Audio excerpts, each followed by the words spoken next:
Namaku Selena.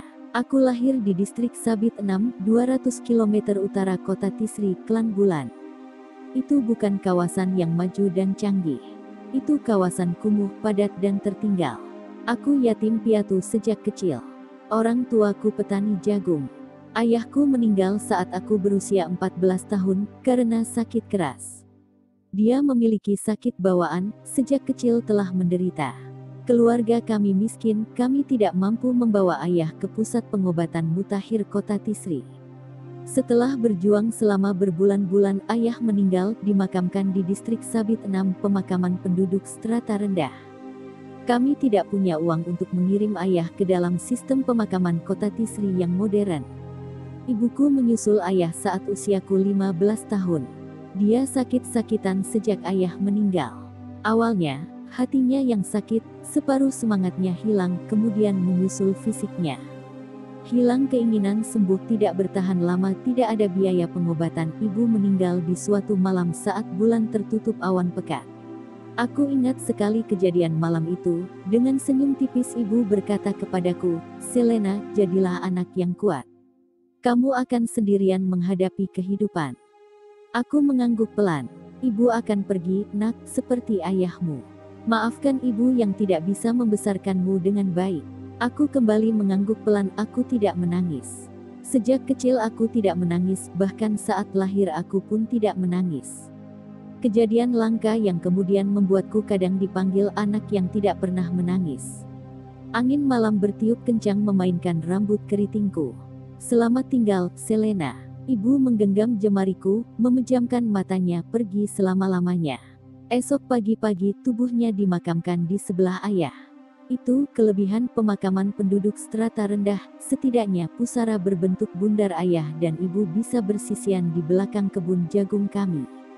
Tidak banyak yang datang di pemakaman ibu, juga ayah dulu. Hanya 10-15 orang tetangga kami. 1-2 memelukku, bilang ikut berduka cita. 1-2 menyeka air mata di pipi, berbisik bilang turut kehilangan. Beberapa kapsul terbang usang dan kusam teronggok di parkiran, kemudian terbang terbatuk-batuk setelah acara selesai. Tidak ada yang terlalu lama ingin menghabiskan waktu di rumah kami. 100 tahun. Wajahnya datar, tanpa ekspresi. Aku menerima kertas itu. Membacanya. "Pamanmu Raf, yang tinggal di kota Tisri akan merawatmu. Pergilah. Temui dia. Tertanda ibu." Pendek saja pesan ibu. Ada alamat paman Raf di balik kertas tersebut. Aku menatap kertas itu. Jika hanya sependek ini, kenapa ibu tidak bilang saja langsung sebelum dia meninggal? Entahlah. Aku tidak sempat memikirkannya, melipat kertas itu perlahan. "Kamu sudah tahu apa yang harus dilakukan, Selena." Aku mengangguk. "Bagus." Tapi aku tetap diam, menunduk. "Aku tahu ibumu sama sekali tidak punya uang. Tapi tetanggamu berbaik hati, mereka telah mengumpulkan uang untuk perjalananmu ke ibu kota, Selena." Togra mengulurkan amplop berwarna merah, seperti tahu apa yang sedang kupikirkan sambil menunduk. Aku menerimanya. "Tidak banyak, tapi itu cukup hingga kamu tiba di sana." "Terima kasih." Aku berkata pelan. "Semoga kamu menemukan kehidupan yang lebih baik di sana, Selena. Kamu tidak bisa sendirian di kebun jagung ini. Distrik ini semakin kumuh dan tidak punya masa depan." Togra mengangguk-angguk, lantas berdiri. Sejenak kapsul terbang miliknya yang tak kalah kusam terkentut-kentut terbang. Meninggalkan rumah dan kebun jagung kami. Lengang. Aku menatap ruangan depan rumah kami. Dinding rumah yang retak, atap yang bocor. Meja tua, kursi reot. Lemari yang berbunyi setiap kali dibuka. Ada beberapa foto keluarga kami di dinding. Seekor lalat hinggap, cicak yang mengintainya. Tidak ada benda canggih di rumahku, berbeda dengan di kota yang konon katanya kursi terbang sedang tren. Aku menghembuskan nafas perlahan, menatap retakan di dinding rumah.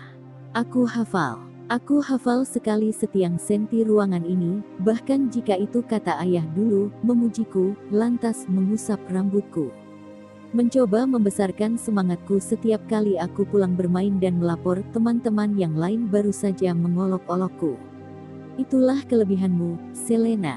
Itu kata ibu tersenyum, kamu memang tidak pandai menghilang, atau teknik klan bulan lainnya, tapi matamu setajam elang pegunungan berkabut.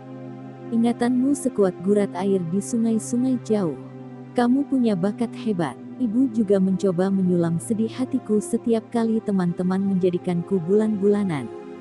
Tubuhku kecil, kurus, kulit gelap, rambut keriting, lengkap sudah untuk menjadi target bully anak-anak di distrik Sabit 6. Kini, orang tuaku sudah pergi. Tidak ada yang akan membesarkan hatiku. Aku tidak terlalu suka dengan mata tajam. Jika aku boleh memilih, aku ingin punya pukulan berdentum terbaik.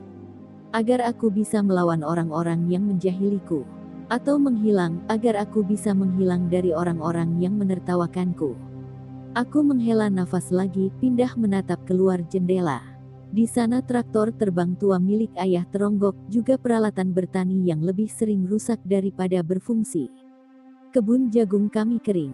Sudah lama tidak produktif, tanahnya susah sekali ditanami. Aku menatap stiker hologram di traktor, garis-garis pudar. Aku ingat setiap senti apapun yang pernah kulihat. Baiklah, cukup semua pikiran yang melintas ini. Aku harus fokus. Aku harus mulai berkemas. Besok pagi-pagi aku akan berangkat ke kota Tisri. Aku balik kanan, segera masuk kamar, meraih tas perjalanan. Usiaku 15 tahun. Aku sempurna menjadi yatim piatu. Itulah hari ketika petualanganku dimulai di dunia paralel. Sebagai pengintai terbaik, bakat besarku sejak kecil.